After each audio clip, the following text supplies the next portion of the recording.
नमस्कार साथियों, friendly master जी channel में आपका स्वागत है।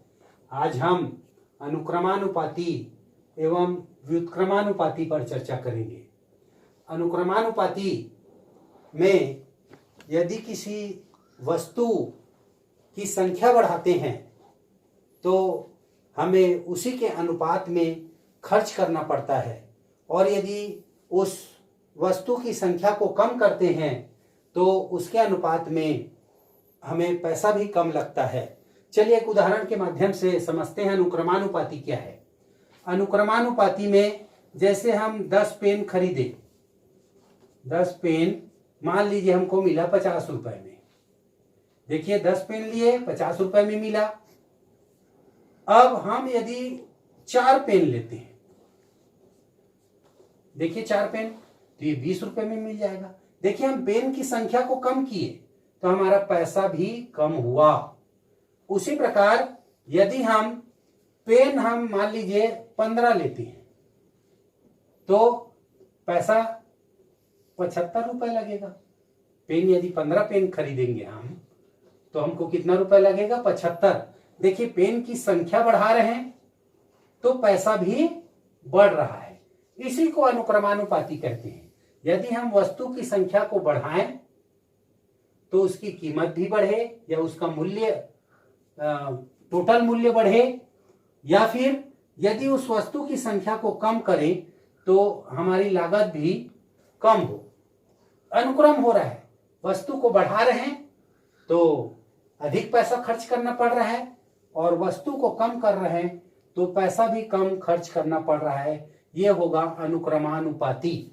इसी के विपरीत व्युत्क्रमानुपाती है, जो कहीं कहीं पे काम आता है। जैसे पहला आता है, जैसे पहले प्रश्न में है, इसका व्युत्क्रमानुपाती का ही उदाहरण है ये, और ये अनुक्रमानुपाती का उदाहरण है। जैसे कैसे व्युत्क्रमानुपाती कैसे होता है? यदि 20 आदमी एक काम को 5 दिन में कर सकते हैं, 20 आदमी कितने दिन में कर सकते हैं? 5 दिन में कर सकते हैं। तो 40 आदमी की संख्या देखो, हम 40 कर रहे हैं, 20 से कितना कर रहे हैं? 40। तो ज्यादा आदमी है तो कम दिन में उस काम को करेंगे, 2.5 दिन में पूरा कर लेंगे वो। और यदि 20 आदमी हैं और 10 आदमी लेते हैं, उसमें यदि 10 आदमी हम करते हैं तो वो काम जो है 5 की जगह 10 दिनों में पूरा होगा। तो देखिए यहां उल्टा हो रहा है। यदि हम 40 आदमी लिए तो 2.5 दिन में पूरा हुआ। अब पहले हम 20 आदमी लिए थे, 20 आदमी मान लो 5 दिन लगा।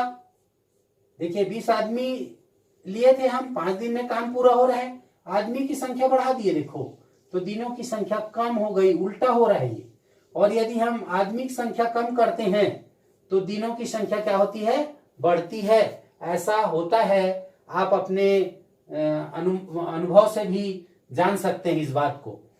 चलिए हम अब इन प्रश्नों के माध्यम से इसको समझते हैं कि अनुक्रमानुपाती और व्युत्क्रमानुपाती के प्रश्न को आसानी से कैसे हल किया जा सकता है। हमको देखना है, एक ऐसा चार्ट बना लेंगे इस प्रकार। देखिए ये 2 खंडों में बांट देंगे। एक खंड में जैसे आदमी लिखा है, यहां हम लिख देंगे आदमी। दूसरे में क्या है? दिनों की संख्या है, हम लिख दिए दिन। पहले दिन भी लिख सकते हो, बाद में आदमी भी लिख सकते हो, उससे कोई ये नहीं है। अब देखिए इसको 2 भागों में बांट दिए। यहां लिखे आदमी। देखिए 4 आदमी 3 दिनों में कर सकते हैं, 4 आदमी 3 दिनों में कर सकते हैं। देखिए 4 आदमी 3 दिनों में कर सकते हैं। 6 आदमी उसी कार्य को, अब देखिए आदमी का ये है, 6 आदमी उसी काम को कितने दिन में करेंगे हमको नहीं मालूम, तो हम मान लिए माना X दिनों में करेंगे।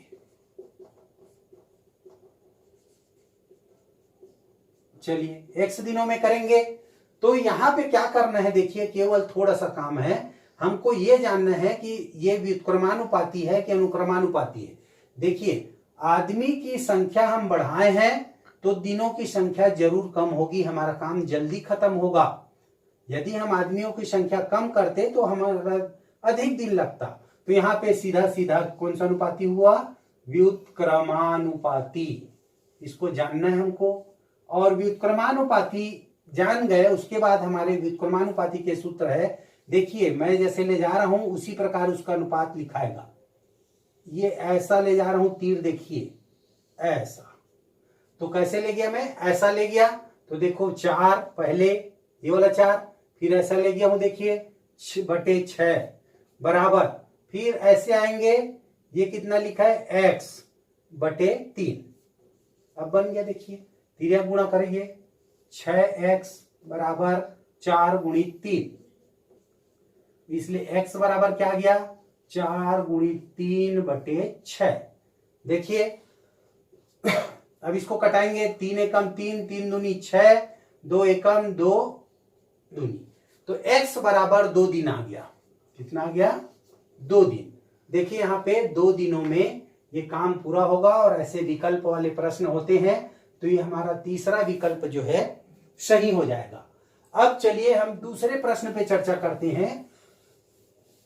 अनुक्रमानुपाती वाले जो प्रश्न होते हैं वो सरल होते हैं, उसको हम एक एक नियम की सहायता से भी बना सकते हैं लेकिन इस पैटर्न में भी बना सकते हैं। देखिए एक ऐसी चार्ट बना लेना है सेम जैसे उसमें बनाए हैं, कोई फर्क नहीं रहेगा। ये लीजिए, इसमें लिखेंगे, मान लीजिए प्रति दर्जन, दर्जन दिया है तो नग में लिख सकते हैं, चलिए नग, और यहां लिख सकते हैं रुपए। चलिए अब नग बन गया रुपए, प्रति दर्जन मतलब एक दर्जन में कितने नग होंगे, 12 नग, 12 हो गया। 12 नग कितने में मिलते हैं, 20 रुपए में। तो देखिए कापियों, 30 कापियों, अब हमको 30 कापियां, यहां नग ना लिख करके कापियां भी लिख सकते हैं यहां, तो 30 कापियां लिख सकते हैं यहां पे, ऐसे हम कापियां भी लिख सकते हैं। चलिए नग नहीं लिखे। अब यहां पे मान लेंगे, माना x रुपए में मिलेंगे, ऐसे लिख लेंगे। चलिए अब इसको हमको ये पहचानना है कि ये व्युत्क्रमानुपाती है या अनुक्रमानुपाती है। तो व्युत्क्रमानुपाती की शर्तें बताया हूं। अब अनुक्रमानुपाती की शर्तें देखिए, यदि हम देखिए 12 कापी खरीद रहे हैं तो मान लो हमको 20 रुपया लग रहा है, हम अपने व्यवहारिक ज्ञान से भी जान सकते हैं। तो यदि 12 कापी से हम 30 कापी खरीदेंगे, ज्यादा खरीदेंगे तो हमको ज्यादा पैसा लगेगा। देखिए हम कापियों की संख्या बढ़ा रहे हैं तो हमको पैसा भी ज्यादा लगेगा। और यदि कापियों की संख्या कम करती, 12 से कम कर देते तो हमको पैसा भी कम लगता। तो यहां सीधे सीधे अनुक्रमानुपाती है। चलिए अब हम जान गए अनुक्रमानुपाती है। अनुक्रमानुपाती में ऐसे सीधे सीधे बट्टे कर देना है, जैसे सीधे लिखा है, देखिए 12/20 बराबर 30/x। अब चलिए यहां पे तिर्यक गुणा करते हैं, 12 का x के साथ और 20 और 30 का गुणा, 20 गुणित 30। अब x बराबर क्या आ जाएगा, 20 गुणित 30/12। अब इसको कटा लेंगे हम, जैसे देखिए 4 पंचे 20 और 4 तिया 12, 3 एकम 3, 3 दहम। अब देखिए x बराबर आ गया 50 रुपए। तो यहां पे 30 कापियों का मूल्य 50 रुपए हो जाएगा। हम इसको आसानी से एक एक नियम में भी बना सकते थे कि एक दर्जन 20 रुपए में मिलता है तो 30 मतलब लगभग 2.5 दर्जन होंगे, तो इसका 2.5 गुना कर देंगे 20 का, तो 50 रुपए आएगा। हम एक एक नियम से भी बना सकते हैं, लेकिन यहाँ पे हम अनुक्रमानुपाती और व्युत्क्रमानुपाती की चर्चा कर रहे थे, इसलिए हम इस विधि से इसको समझ पाए।